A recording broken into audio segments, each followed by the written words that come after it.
Sometimes people have a story to tell. It could be a story of triumph or a story of sorrow. However, it's their story. It's important to keep their story authentic, in their own words, and delivered in a delicate way. That's where Unfiltered Discussions podcast comes in. I'm Brian Howard.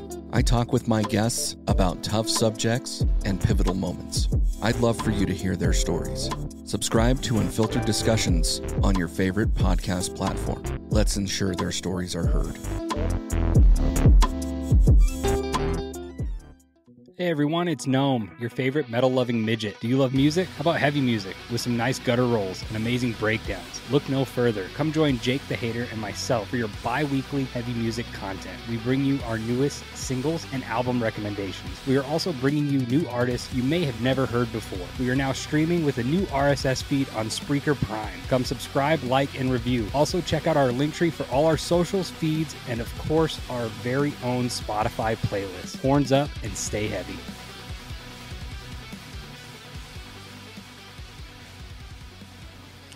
This is Moose and Baby Buffalo. And you're getting ready to listen to the Bleach Brothers podcast with B-Word and his good little buddy Jake. Jake the Hater, Jake the Tailgater, Jake the Master. Oh, I don't think that's one of his nicknames. Oh, you're right. You're getting ready to listen to B-Word and Jake from the Bleach Brothers podcast. Get ready to get sanitized.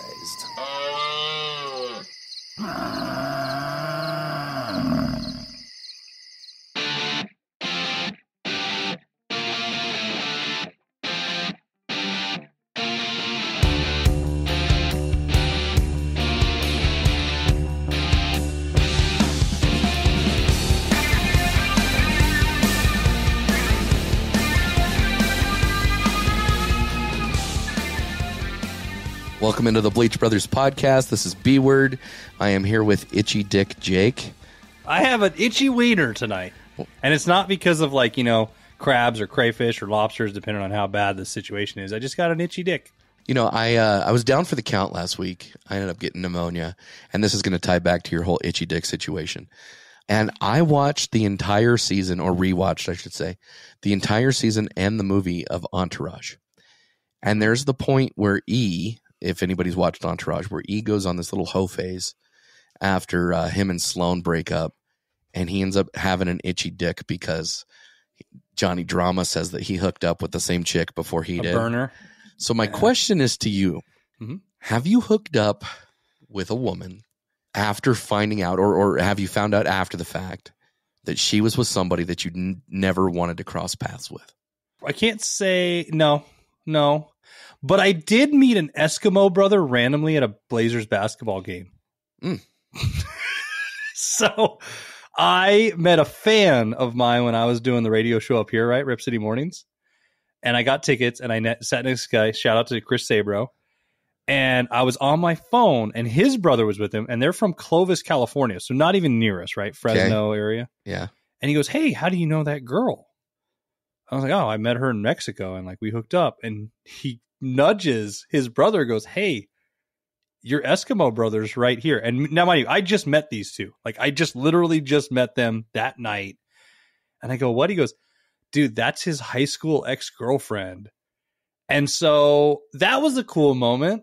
I thought. But no, I've never hooked up with somebody after the fact. Well, I think one of my favorite ones is when my brother hooked up with a chick after I hooked up with her that night. Oh. And he didn't like. So, okay. On my birthday, I had two girls give me a threesome. So they were like, "Hey, I got you a present." The one girl, I'm like, "Okay." And then her friend was in the room. We were having fun. But the one friend who started it, you know, that liked me, she was on her period. So she's like, "Hey, don't do anything with me. I'm on my period. Just fuck my friend." So I'm like, "Okay." Like, don't have to tell me that twice, right? Right. Because we're single and having fun. So this is happening. And she's in my ear going, "Oh, do me now." And all I thought was, I'm playing by the rules. So she's just talking dirty. So I just keep banging her friend harder and harder. And she's just like, "No." So all of a sudden she gets up and leave. And I'm like, "Well, what the hell just happened?" "Well, I'm not going to stop clapping cheeks here." Well, I get up, I finish, and I walk out. And I'm like, "Hey, where's my brother?" And they're like, "Oh, he's in the bathroom with her." And I bust in, and my brother, you love my brother. My brother's hammered, right? He is balls deep with her on the counter, but also balls deep into a Carl's Jr. cheeseburger with sunglasses on. So he's eating Yes. Junior Bacon Cheese or whatever, the Western, whatever they call it there, the Western Bacon Cheeseburger. And that, I go, Caleb, I was there. I don't fucking care. Get out. And I am proud of that moment. So maybe he hates that it was after me, but no, but you guys weren't necessarily like in the tunnels together. Like you didn't. Had you been in the tunnel before? Well, I was in the tunnel a week before. Okay, so you guys are not only brothers, but now you're tunnel brothers. Good for you. We're tunnel brothers. Tunnel brothers. So yes, no, I've found out that I've crossed paths with people that I didn't necessarily like. It didn't shock me or anything, but like I was like, oh yeah, okay, that makes sense. Like yeah, you've hooked up with her, or I've hooked up with her, or whatever. Am I one of them? Not that I know of, actually, because you didn't. That would be cool. You didn't use your dick for years. Bleach Bros. Yeah, that's true. Yeah, Bleach Bros and Tunnel Bros. Yeah, right. Tunnel Bros podcast. I could see that. We should do a one-off one day. We should do a Tunnel Bros podcast.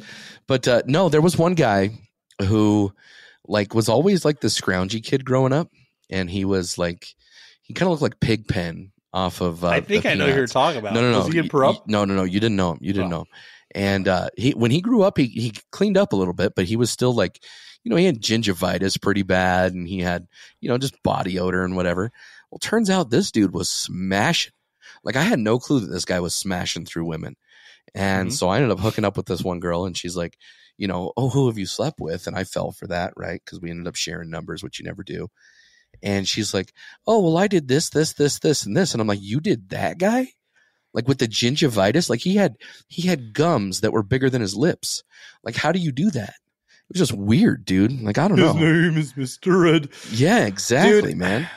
So I wanted to talk about how you itch your wiener, though. Oh yeah. So anyway, so itching the wiener, right? Let's get to you itching the wiener. Why are you itching your wiener? Well, no, like I was going to talk about how. Like, do you do the pinch and roll? Oh, it's the pinch and roll. Scratch. It's pinch and roll, like that orangutan video sent me. Yeah, it's more like I don't know that I'd call it a roll, because you're not necessarily like, yeah, you're rolling it to a certain extent, but it's almost like you pinch it and you like rub your thumb.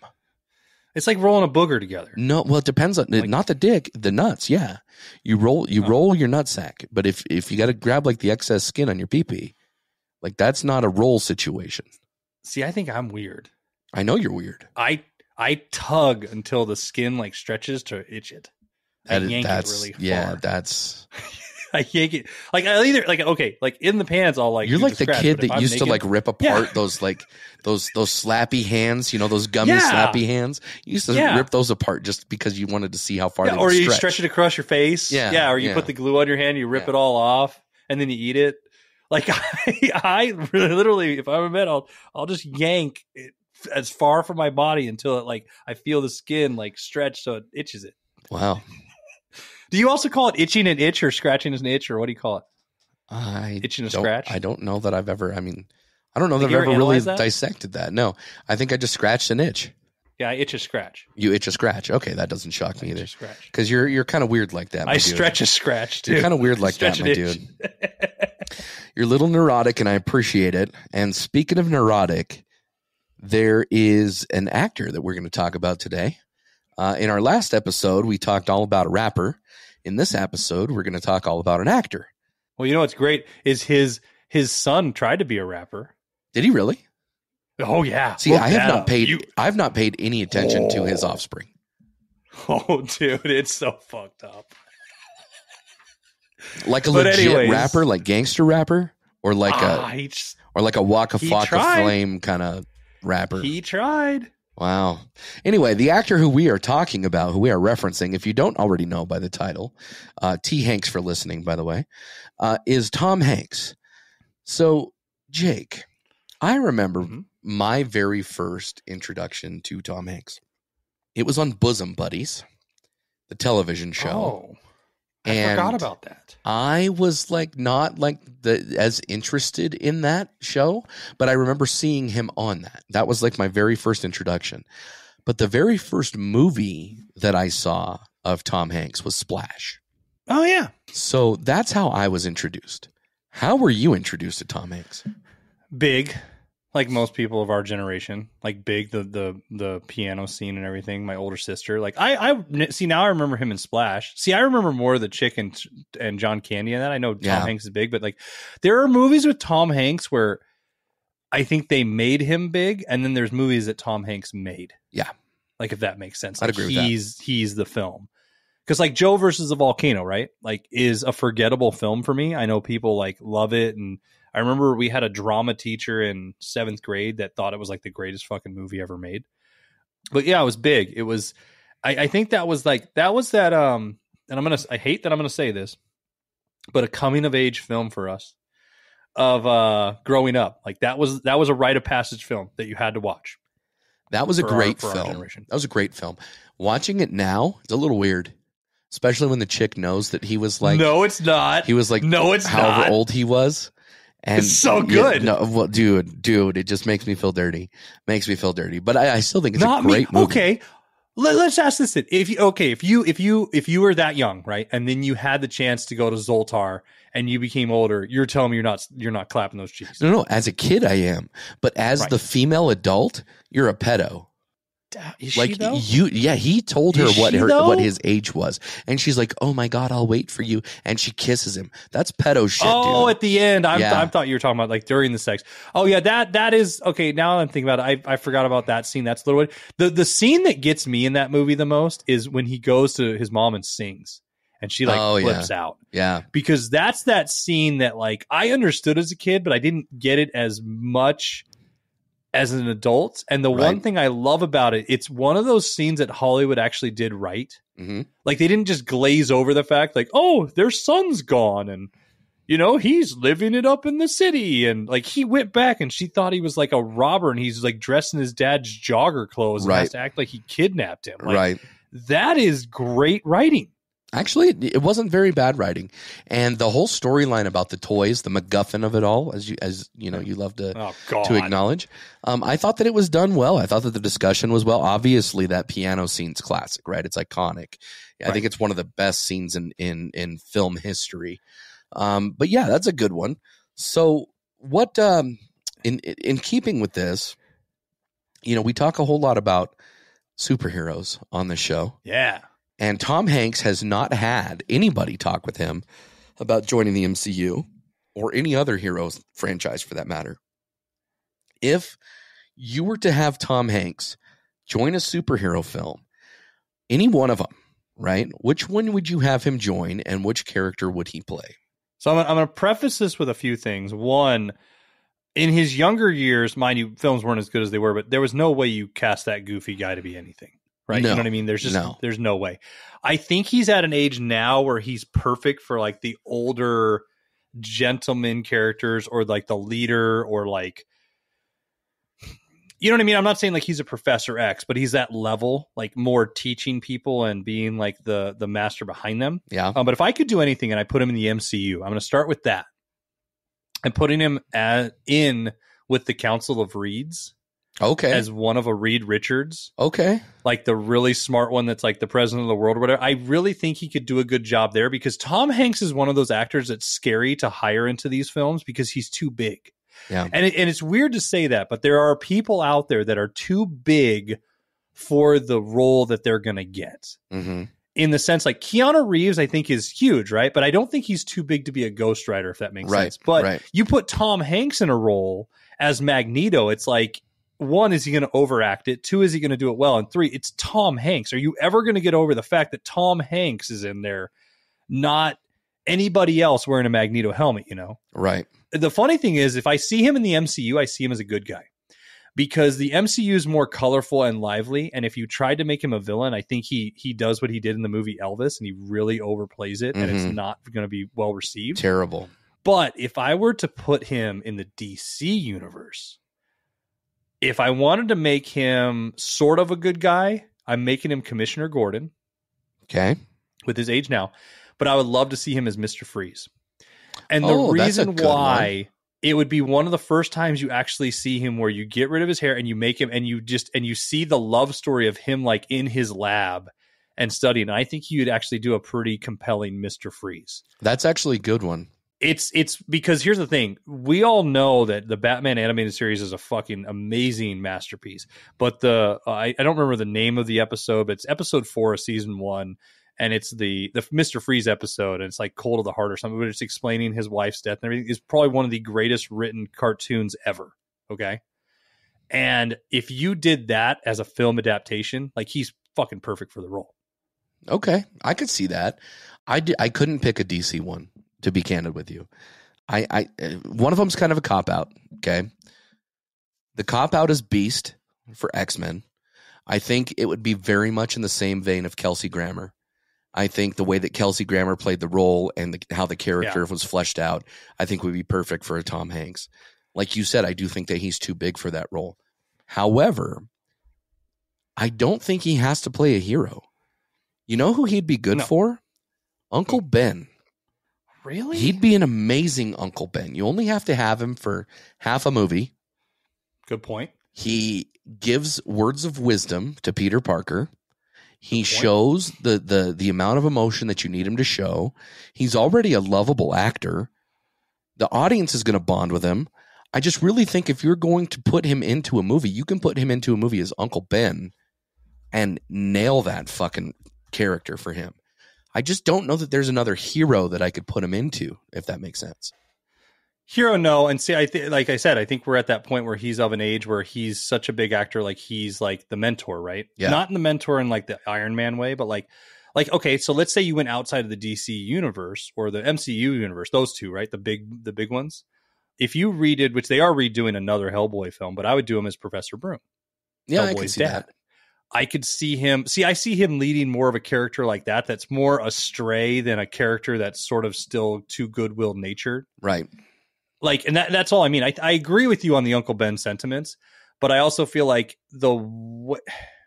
he's sort of like that dad that's too good, like that grandpa that's too good that exists in a Werther's commercial and not in real life. Right. So I don't believe him being Uncle Ben, but I believe him being Hellboy's dad because it's so far fetched and he's raising a demon and he's so good that he's going to bring him down to earth. Right. But I don't know that's one of those things though. Like at the end of the day, I don't want him in any of them because I still think he's too big. I think that there's certain people that, and again, I think you make a great point. There's certain people that I don't want to see in the MCU. I don't want to see Tom Hanks. I don't want to see Denzel. I don't want to see Tom Cruise. I don't want to see Brad Pitt, even though Brad Pitt made a cameo in Deadpool 2. I don't want to see Meryl Streep. I don't want to see Meryl Streep. I don't want to see Julia Roberts.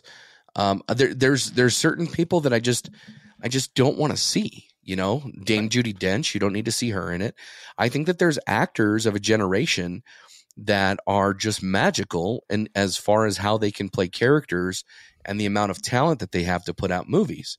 I won't say that all of their movies are bangers, but arguably they put out the best movies in Hollywood. Well, speaking of bangers, and speaking that we said that he would be a good mentor, Bjorn, I was thinking of something during this rundown. If Tom Hanks had to be your stepdaddy, your big Papa Musk, and you're a kid and you walk out and you see him just like in Turner and Hooch, no shirt on, eating your fruit snacks, you knew he just clapped cheeks with your mom because you heard it all night, drinking your juice boxes. Which character of Tom Hanks from a film are you picking to be your daddy? See, that's a great question. And when you brought this up as we were putting this rundown together, this was one that just fucking killed me, dude, because I have to preface, I have a great relationship with my mom. So I definitely don't want him to be some sort of idiot to her and treat her like shit, right? So I don't necessarily need him to be Andy from Philadelphia. I don't want my mom to get AIDS. I don't want him to be Woody from Toy Story because I just think that that's all voice and no character, if that makes sense. And I all toys. Your mom's alone with toys.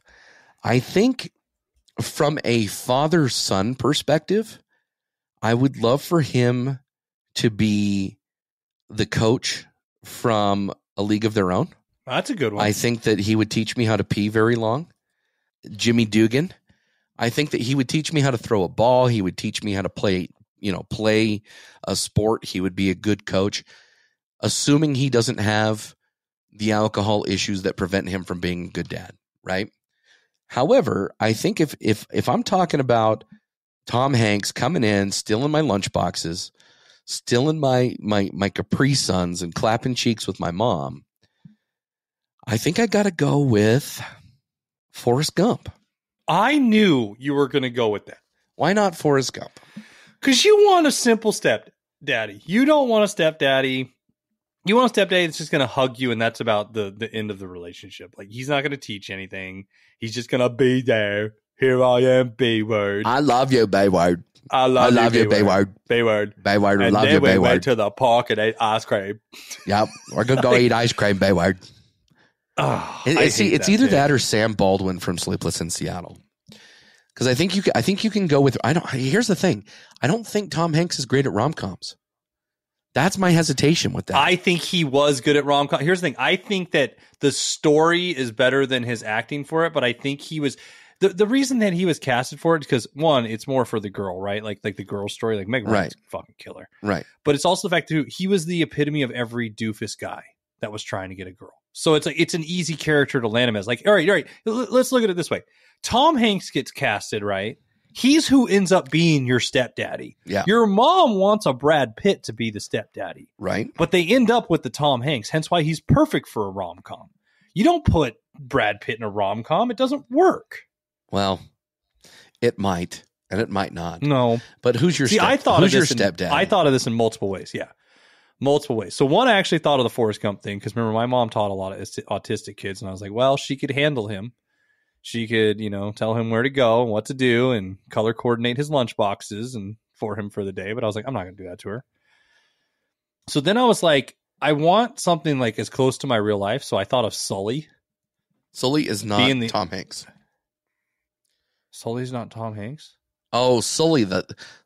I'm thinking of Sully from Monsters, Inc. That's John Goodman. No, I'm thinking Sully who flew the plane, the liar. The liar, the plane liar. Yeah, but that's a real guy. Like, that, but is that that's a the character? point. That was okay. Well, that's the point. That's how my dad was, just a fucking liar who's a drunk. Like, okay, give me that guy. That's a real stepdad right there. I one day flew a plane nuts and saved everybody's life. You're a fucking liar. Okay, that's a real stepdad. But I'm going with the guy. I don't remember his character's name, but who he played in Turner and Hooch. He played just Hooch. the regular guy. Yeah, no. He played the guy who's making Turner. He played Turner. Yes, Turner. Just the guy who's making scrambled eggs, in the middle of the night that I walk out and they're shirtless and they're just hanging out. Like, that's who's my stepdad. Like, he's meticulous, he's clean, and he's got a dog. He's bringing a cool dog with him, B-word. I want a dog. As a boy, I want a dog. Bring the dog over. You've won me over. Like becoming a man, I wish it was Paul Edgecombe from The Green Mile. Like, that's like who you look up to. Like, you're like, yep. So, like, or Saving Private Ryan, whoever he is in that fucking movie. Okay, but his dick doesn't work until Michael Clark Duncan grabs his pee-pee. I don't need him to work. He's a stepdaddy. That's the dream. You never have to hear. He spits the bees out or the flies or whatever it was after he touches Tom Hanks's junk, and Why all is of a this sudden a problem? Tom Hanks can clap cheeks. B-word, this is a great thing. Then you're never hearing him clap cheeks with your mom. Because he's over there. He's that stepdad that's just depressed on the couch watching a Mets game with you because he can't get it up. My guy could be like a pit bull in a water bottle, just lopping it up all day. Like, which one would you rather hear? He's not. Dude, okay, let me ask you this. If your dick could never get hard, are you going in the room, lopping it up all the time, or are you sitting there watching a Mets game depressed going, my dick can't get hard? I don't know, dude, because I kind of like lopping it up, so I might lop it up for a while. I don't see why that's an issue. You do. I bet you're depressed. I bet you're watching a Mets game with me as my stepdaddy as I sit on your lap and you tell me all about the game. Maybe. But I don't know. So yeah, I'm going with Turner, the meticulous clean freak with the nice stuff. Like I for my mom, like if I was being nice, of course it's the guy from Sleepless in Seattle. That character, right? I'm not making her a pedo. I'm not picking Big. So what? Yeah. So what's a better film, Sleepless in Seattle or You've Got Mail? Sleepless in Seattle. I just had this argument with my wife. Did you? It was funny. I told her about the rundown, and then we saw a preview come up, and she goes, "Oh, I think You've Got Mail is a better film than Sleepless in Seattle." I was like, "You're wrong." She's like, "Why?" I'm like, "I don't know. The guy in me, right? Like, I think You Got Mail's annoying, dude. You Got Mail is a stupid premise. You Got Mail. Like, That's what I mean. It's so dumb, but it was also the fact, like, AOL was the most annoying thing on the planet when it was out. It was on cereal boxes. It was everywhere. You get those discs everywhere. Like there's probably millions of those in the bottom of the Hudson. Oh yeah. That Sully landed the plane on, by the way. Oh yeah, 100%. Well, with that, we've got a little bit more on the rundown that we're gonna cover here. But since we've already talked about who's clapping our mom's cheeks, superhero films, and reminisced about T. Hanks, we're going to take a real quick commercial, and we're going to come back and rank some T. Hanks characters. Stay with us. Working can be such a drag, but it's a necessary evil. What better way to combat the woes of the working world than to commiserate with your fellow man? I'm Jay. And I'm Kay. And we're the hosts of Fuck My Work Life, a comedy podcast where we share people's stories from the workplace. Whether they're funny, weird, scary, or just plain messed up, they're always entertaining and may leave you thinking you don't have it so bad after all.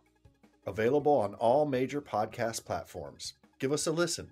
Your sanity may just depend on it.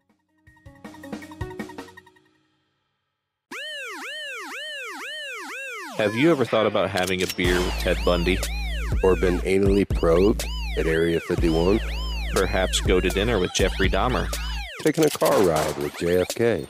Or enter a romantic relationship with O.J. Simpson?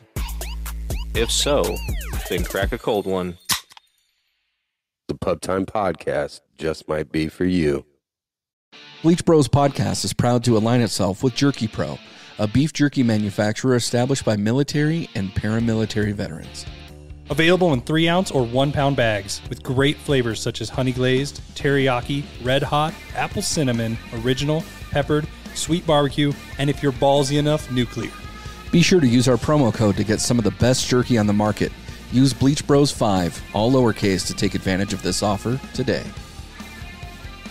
Welcome back to the Bleach Brothers podcast. This is B-Word, and as usual, I am here with my good buddy Jake, my itchy penis buddy Jake, whatever we want to talk about.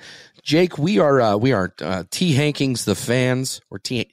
Hanksing the fans. You're very proud of that. I am. Well, it's very unoriginal and it's stupid, but hey, we did it. It's T. Hanks. T. Hanks for listening. Talking everything about Tom Hanks. So I think these next two topics are really going to last quite a bit, just because of how much product he has out there and how many movies he's done and characters and all that sort of stuff. And I'd be shocked if our lists were identical, just because you and I have different flavors when it comes to this stuff. And there's a lot of fucking films. Yes. But Tom Hanks has had his fair share of characters that he's knocked out of the park. So I just kind of want to sit back and I want to rank top 5 two honorable mentions. What are Tom Hanks' best characters? Before you go, I want to interrupt you on this one thing. It's based on how he played the character, right? Not necessarily if you liked the character. I would assume so, yes. I would say that's fine. Okay. So what do you got for honorable mentions? Honorable mentions, Mr. Rogers. Oh, you liked how he played Mr. Rogers? It's an honorable mention. I mean, I think he did a good job. Like I said, I didn't think it was the greatest thing ever, but I thought he did a good job. I thought he did better than he did Walt Disney. See, I put those two in the same category. Okay. I think you can do like Captain Phillips. The garbage category? Yeah, well, I don't want to say, I'm going to call him hot garbage, but like Captain Phillips is a true character, right? And so Sully, so like those two are together for me. I don't know. I just don't think that like Mr. Rogers, and maybe it's the mythicalness of Mr. Rogers. Like he's one of my favorite humans that has ever walked the earth. Maybe that's where it kind of got me there. Well, it's also the fact that you know who Mr. Rogers is. Like, I don't know who Sully is, right? Right. Like, I don't know how he actually acts in real life and stuff. Because the other one is a real character too, and it's Jim Lovell from Apollo 13. Okay. Because it's one of the most iconic sayings ever. Houston, we have a problem. Right. I mean, we couldn't go a day without hearing that after that movie Right. came out. Like, people would say that about everything. Like you remember, you'd be at a baseball game and the lights would all go out, and the crowd would be like, Houston, we have a problem. Right. Like, you're like, oh, shut the fuck up. But no, I picked characters like that because I love Tom Hanks. We've expressed this, that he makes amazing films. His catalog's great. He doesn't have a lot of bad ones. He also doesn't have like the most amazing films ever of all time. But the one problem I have with him is if you look at majority of the catalog, depending on the decade he's in, it's the same character. Can be, yeah. And so it's like you look at the 80s, almost every character he plays is the same guy. Like even You Got Mail and Sleepless in Seattle, you could play different scenes from that. Like I think if you cut that film up and edited it and didn't show other characters, you could probably be like, oh yeah, that's the whole movie. And it could be scenes from that other film and they would almost match up. And so to me, they're honorable mentions because it was something that he did outside of his norm. Okay. That I had to put on the list. The top 5 I have are all over the place, just characters that I loved, how he portrayed them, voices, whatever. But those 2 are honorable mentions because it was him portraying real people and doing a good job of portraying them rather than being Tom Hanks, Mr. Serious and on a mission, or Tom Hanks, Mr. Rom-Com, or Tom Hanks, goofy shirtless dude, or Tom Hanks, I'm going to be the mentor of the day and teach somebody or go do a goofy scene in the background. So that was the reason I put those there, because to me, there were so many characters that I could just be like, if I name Turner Hooch, and then I'm naming this guy, and they're almost the same. Okay, fair enough. And so fair enough. My two honorable mentions, I have Jimmy Dugan from A League of Their Own.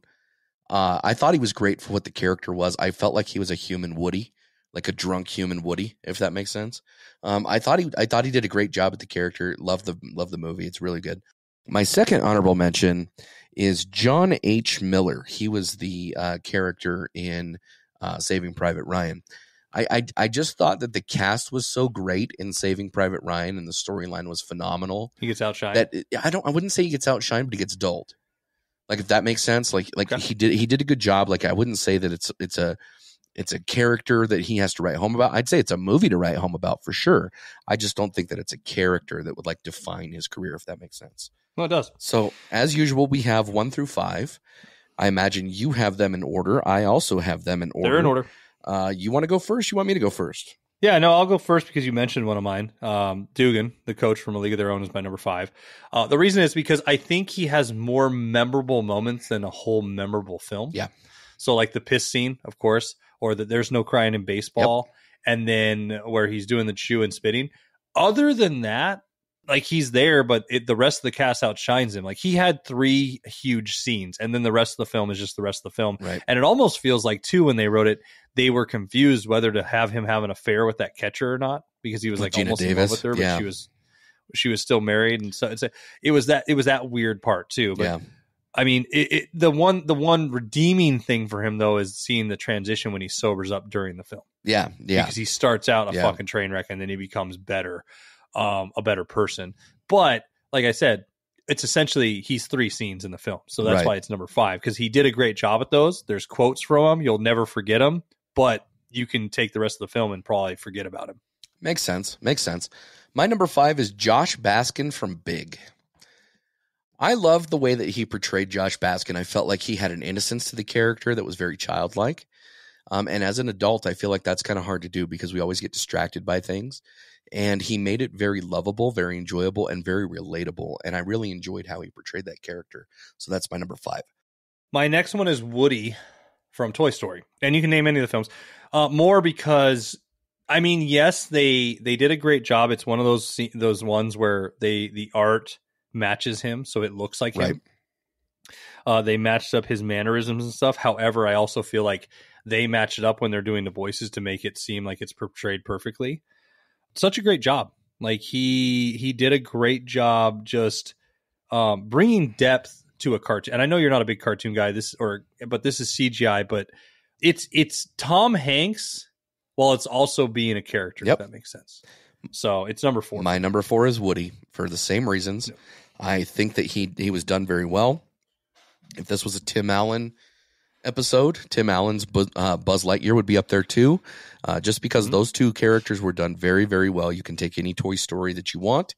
I felt like they did a great job, not only portraying the emotion of the character, but also fitting it into the storyline. Woody's number 4 for me. What's your number 3? My number 3 is Victor. How do you pronounce that? Victor Navorsky from The Terminal. Fuck you. That's mine. Is that your number 3? It's my number 3. I love that movie. First off, the way that he portrays that character with the accent and the emotion and the backstory and just the way that his character interacts with everybody. Yeah, dude, I love the character. I love the movie. It's a great film. But yeah, as a character, I thought that this was a phenomenal character for Tom Hanks to put together. Yeah, I the funny thing is that's my number 3. And it's because one, it's one of the most memorable ones he did, because I know some people might have hated the accent. I thought he did a great job with it. It was outside the realm. It is one of my favorite films that especially the rom-com style is, but it's a multiple facet film. Mm-hmm. But I think he did a great job showing the innocence and confusion of a lost person. Mm-hmm. Yeah. Of a foreigner in this country, where when he's at the terminal, like the scenes where he sees his country is at war and he doesn't know what to do. Yeah. Yeah. But then also just stays in the terminal. Like when he's looking at the camera, and is like, I stay. I was like, oh, dude, I love this guy. Yeah. I love that whole film. And I think that's one of my favorite portrayals of a character of him, even though it's not my number 1. There are ones that'll come above, but it is one of his best. Yeah. I'm actually surprised that made your list. Very good. My number 2 is Chuck Noland from Castaway. Okay. I thought that the way that he, number 1, changed his weight. He was a little chubby when the plane went down. He became very, I don't want to call it anorexic, but he became very thin by the end of the film. The way that he was a one-man show in that movie, and the way that he made you feel emotion for inanimate objects like Wilson. I just thought that this was a well-done character. In my opinion, this is one of his best characters. Obviously, it's ranked number 2, but that film in and of itself was held down by Tom Hanks entirely, largely in part by this character that he played. I can see that. See, mine is Paul Edgecombe from The Green Mile. And I think it's because that it showed me his range in the sense of having a character with strife and having to deal with, it was more of an emotional film. It is one of my favorite films that he's been in. And I just thought he did a good job with the character. And it was one of those ones, like, we've seen him in war movies, we've seen him be serious, but this was one of those ones where he was that strapping young guy that just, like, the good person that you want to see. Yeah. So I really enjoyed him play that character. Who's your number 1? My guess is our number 1 is the same. I think it probably is. And I think it's your new stepdaddy. Run, Forrest. Simple Forrest. I do. I mean, how do you not? I don't know that you get a better character than Forrest Gump. No. Not at all. Not for what he's played. Honestly, I don't know that there are many actors who would put together as defined of a performance that Tom Hanks did with Forrest Gump. No, it's like, because you got me on those the movies that made us or whatever. I watched that, and they explained, like, I didn't know Forrest Gump was a book, and I didn't know that they didn't know how he was going to talk, and like Tom Hanks just came up with a, hey, here's how I'm going to talk, and I was like, wow, because you think like you get direction and you don't. Like, he came in for the audition like that, and it's so well done. And it's well done to see how simple he is, but also smart at the same time. He has so much depth as a character, just between his love for Jenny and like going to war and the antisocial stuff that he has and the bullying and the issues that he has with his mom and his mom getting his cheeks clapped by a different Tom Hanks character and like all of this sort of stuff. I just really think that this is, again, when you're talking about portraying a character as an actor, I'm not certain that you can find a handful of more better performances by other actors with other characters than Tom Hanks with Forrest Gump. I just think that is largely the character that's going to define his career. Probably that and Woody, and you're probably taking other characters. I mean, this is kind of like a grown up Leonardo DiCaprio from What's Eating Gilbert Grape, right? And it's but the way that Leo, and I think that Leo nailed that character. But that's not even an ounce of comparison to Forrest Gump, right? No. You look at the movie that with Dennis. Oh God, not Dennis Hopper. What's his name? The Rain Man. Dennis Quaid. Rain Man. Oh, Sean Penn. That's not Sean. Or no, Dustin Hoffman. Finally, Dustin. It took us forever. But Dustin Hoffman. Dustin Hoffman's Rain Man is a great character. Great portrayal, still not as good as Forrest Gump. This is obviously to me his best character. I don't know what more I can say to it. I don't know what more you can add to it, but yeah, number 1 for sure. Oh, definitely number 1. And the funny thing is, though, we're going to get into this, but does that film make your top Tom Hanks films? Well, we're going to find out. Right. That's why I was trying to I was trying to segue into that, and I pulled a B word and didn't segue. I didn't segue you. great. You segued like Paul Blart, my dude. Look at I that. segued on my. I segued like a fat guy on his side trying to put it in. Oh, yeah. You know, like when you're lazy in the morning, you're trying to do it, and you just sort of roll over and it slips in. Love it. So that's how this segue. It just slipped right in there. But B word. So then same thing. The everlasting movie reel of Tom Hanks. Mm-hmm. There's so many fucking good movies out there. There's so many, and it's one of those things. Like this was one of the hardest lists I've come up with. I agree, because I didn't realize how much of a fan of Tom Hanks I was until after. Like, and it's just movies because they're all over the place, right? And his catalog's been like extensive. I mean, that's why he's like isn't he the guy for the Academy right now? Like the leader for the Oscars or whatever. Like they have somebody who's in charge of the chair for that, and I think he's one of them, which makes sense, right? Like he's one of the high ups for that. But top 5 films for the everlasting movie reel for Tom Hanks. What are you have 2 honorable mentions, I presume, too? Yep, 2 honorable mentions. So what are your honorable mentions and why? This is going to be terrible. Okay, this movie that I'm going to come up with right here. You're going to look at me funny. The entire audience is going to say, "What the fuck did you just do here, B-word?" That Thing You Do. You know why That Thing You Do makes my honorable mention? And it's because we had to watch it in 6th grade and you didn't have to do class? Well, that, and the only reason why it makes it is because of the song. You doing that thing you do. With the Oneaters, into a million pieces. Like, that's the only reason why this makes my honorable mention, is seriously because of the song. Not because of Tom Hanks' performance. You all can criticize me for that, but this is in his repertoire. This is in his filmography. That Thing You Do, honorable mention number 1.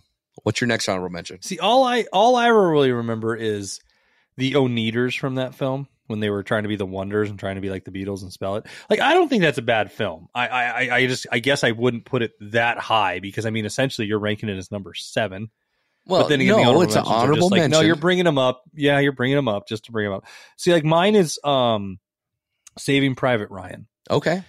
And here's the thing, it's an amazing film, don't get me wrong, but it was for what you were mentioning earlier that he almost gets, there's so many good people in it. Yeah.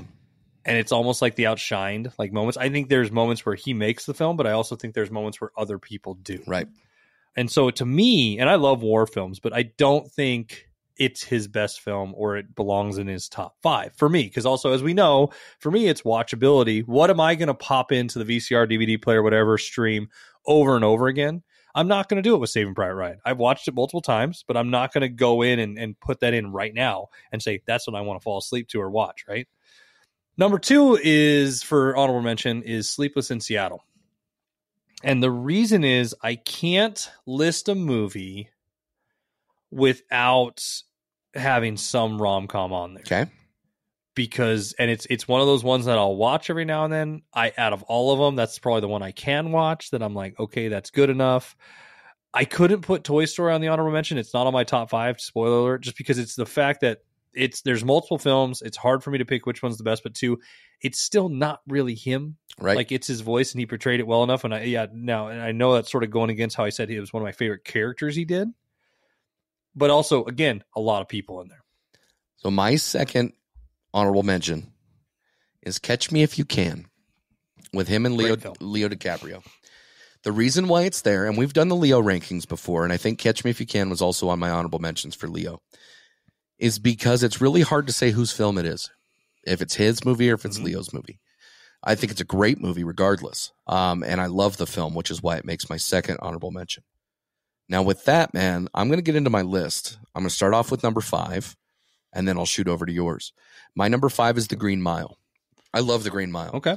It was really hard for me to put this in my top 5, to be candid with you, because I felt like this is a Michael Clarke Duncan movie, and not necessarily a Tom Hanks movie. But as you mentioned before with your characters, Tom Hanks' performance in this, I think, nailed the entire thing, other than Michael Clarke Duncan, of course. Just because I felt like it tied the whole storyline together. I love the fact that it's a Stephen King novel. I didn't know that originally when I first watched the film. But yeah, The Green Mile is my number 5. So what do you got? My number 5 is Big. It's the first Tom Hanks film I ever got introduced to. The first one I actually really liked. The one I watched a lot of. It was one of those movies too as a kid where I didn't even know who was in it. I just knew of the movie Big. And it was almost like where you thought everything was real life, right? Like when you're like 4 and you watch those, you're like, are these true? Like, is this just real life? Because you know your family was camcordering you, Right. So Big for me, because I thought he did a great job, as we were talking earlier, about playing innocence and playing an adult and sort of mixing it all together. Like the scenes where he's eating the pizza alone because the people are fighting down the hall in the shitty place that he can only barely afford, you know? Right. In I think they're in New York or wherever he is, Chicago. I don't know what city he's in. That's my number 5. My number 4 is Turner and Hooch. Really? That makes it that high? Turner and Hooch is one of my favorite films of Tom Hanks ever. I love the dog story of that. I could watch that over and over again. That's in my theory of 2, or me and my wife argue. She loves Canine better. And I think Turner and Hooch is a way better film. Canine with Jim Belushi? Like, yeah. My wife, like, because when I brought up Theory of 2, that's what she always brings up. She goes, oh, it's like when you watch this and I watch that. And it's like, yeah. Turner and Hooch, I like the story. I like that it's a little bit of everything. You know, it's got the sad moments, it's good moments, the romantic parts. But I liked the character he played and how he portrayed, like the meticulous clean freak and stuff like that. And you had to see him quirky develop through like owning a dog and like how to deal with that. And just it was just funny to me because as a dog owner, I'm like, I would never go through that. I would just go get a dog and say he's going to do what he's going to do, and he might get on my bed and it's going to suck. But great film. I could watch that movie over and over. That is a great film. Number 4 for me is actually going to be The Terminal. I like The Terminal that much. I think it's just an incredible film. I felt like it was a unique storyline. It was one that we hadn't seen before. There was a lot of different plot points that I felt like worked very well. And his character was phenomenal in it. I just don't know that you can argue with The Terminal. I have to put it up that high. I can see it. It's a great film. It's funny because I'll just let you know it's going to come up later on my list. But number 3, and I think this is going to surprise people, is Forrest Gump. Okay. I love Forrest Gump. I could watch it over and over again. It doesn't make as high of a list as I think a lot of other people would put it, because I think a lot of people would put it almost as number 1. The other 2 above it, I could watch more often. Okay. I like it. I think it's fun, but it is also one of those things too. It can sort of wear on you, I guess. Like the whole like Gen A, like, you know what I mean? Like he does a great job with the character, but I don't need to listen to that voice all day, if that makes sense. Yeah, I get you. So that was your number 3. So my number 3 is Big. I think for all the same reasons that you said. It was a very memorable movie. It's one of those movies that's so different from all of the movies that he did at the time, because if you think about that time period, you had Splash, you had, was it Bachelor Party? You had just Dragnet came out. You remember Dragnet with him and Dan Aykroyd? I do. Yep. There's just a different character, and I love the genuineness that he brought to the character. I love the adolescent, behaviors that he had, from the throwing a fit, like when he would get angry or sad or certain things. You saw him as a child. I just thought it was good. Big is a great film, so that makes my number 3. Totally agree. Number 2 is The Terminal. I gave that away. I could watch that movie over and over again, though. Okay. I love everything about that film. It's also one of those films I enjoy seeing how many other people were in it that weren't people before that. Yeah. Is it Zoe Saldana? Yep. Yeah, she's in it. You know what I mean? And like, I can't remember the guy's name who played in Andor. Oh, but I don't know. He's the guy who falls in love with Zoe. He's the Trekkie, the kid who feeds him. I can't remember his name right now, but he's the kid that feeds him. So he plays in a lot of Star Wars. And then you have, it's one of those movies where you just root for him so much and you want it to happen. And that was my go-to like date film for a while too. Like, this is what I'm going to pop on, because I think it's like that hidden gem. I knew everybody knew it came out, but I don't think it did well in theaters. Right. I just love his character so much and how well he did on it. And it's, like I said, when you have a lovable character that you root for, I could watch that over and over again. So the Terminal's number 2 for me. I think we might have the same number 1. I still have to say number 2. I know you have to say your number 2, but that worries me. I'm going to say number 2 is Forrest Gump. Okay. So now, like, anybody who knows me knows that Forrest Gump is one of my favorite films ever. Again, love the character, love everything about it, right? However, my number 1, if I'm kind of reading where you're at and I see where I'm at, are you going Apollo 13? No. Okay.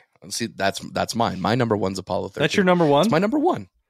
I think it's Why? I think it's the way that he portrays Jim Lovell. It's the leadership. Like, it sounds weird when I say this, but it's like the leadership that he exuded in the character. His ability to work with like Kevin Bacon, even though Kevin Bacon at that point, his character was like this shunned person, right? It's the ability for like Lieutenant Dan's character. I forget what his name is. They just had a really good chemistry, and I felt like that's a great movie. And honestly, I can watch that more than Forrest Gump. No, my number one that I could watch nonstop is Castaway. That's your number one, really? That's my fall asleep film. Okay. So I have like 4 movies that I rank for falling asleep. My wife laughs that she knows Castaway is. She knows if I put that on, I'm going to sleep. And it's not because it's boring to me. It's just the easiest film to fall asleep to because it's quiet. There's waves. I enjoy the story. But I quote that. That's my number one quoting Tom Hanks movie ever.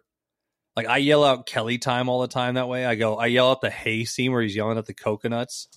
Like, I adore everything about that film. I remember I went and saw it as a kid 3 times in the theater. I just love that movie because that's also a dream of mine, B-Word. Like, in my mind, I really believe that I want to be stranded on an island by myself for a while. Like, mind you, I want like an out. So I want like a lifeline. Like, I want to go, and like a boat crashes and then I end up on an island and I have to survive for, 6 months to a year, but then I get to leave. Like, I want that.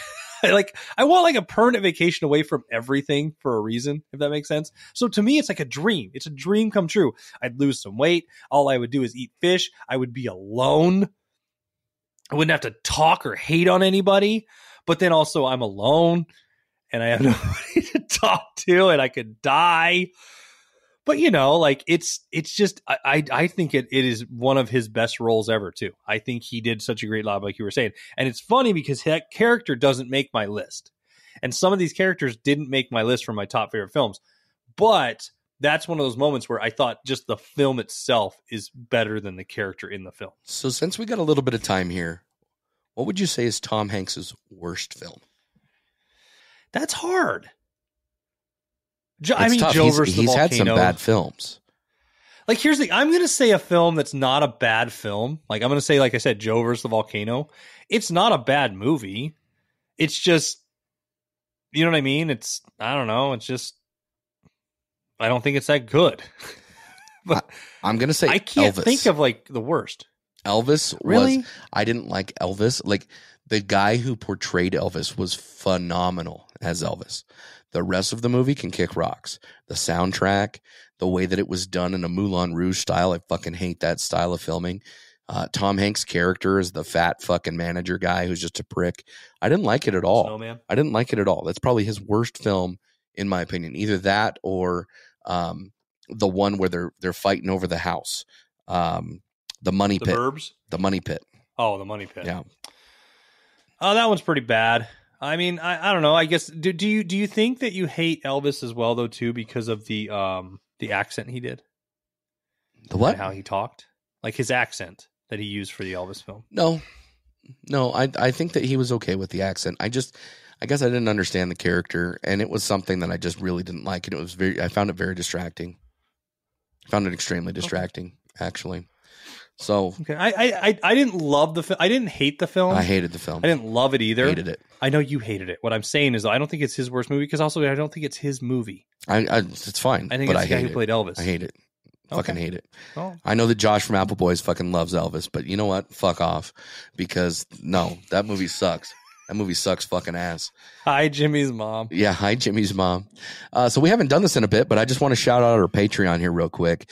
If you like our content that we're putting out each and every week for you, keep in mind we're actually putting out 2 additional episodes every single month on our Patreon. Our Patreon subscriptions start at $3. That actually qualifies you for one of the shows and 2 recipes each month. And then if you want to spend $7 a month on us, first off, thank you. And that will also get you our second show, The Stain Remover, which it's more or less a parody of a radio show. If they gave us a radio It's show. if they gave B Word and Jake a radio show. So it is very, very fun. Make sure to check it out. Check out our website, bleachbros.com. Check out our link tree, linktr.ee/bleachbrospod. And also play around on there. Check out our sticker map. Check out our friends of the show. And also the Hateful Gnome, Unfiltered Discussions. And also check out another podcast that's part of the Bleach Bros Network. That's Two Guys in a Dart. So with that, Jakey, baby, what do you got for me? Thanks for all the dirty talk, and come back and get sanitized.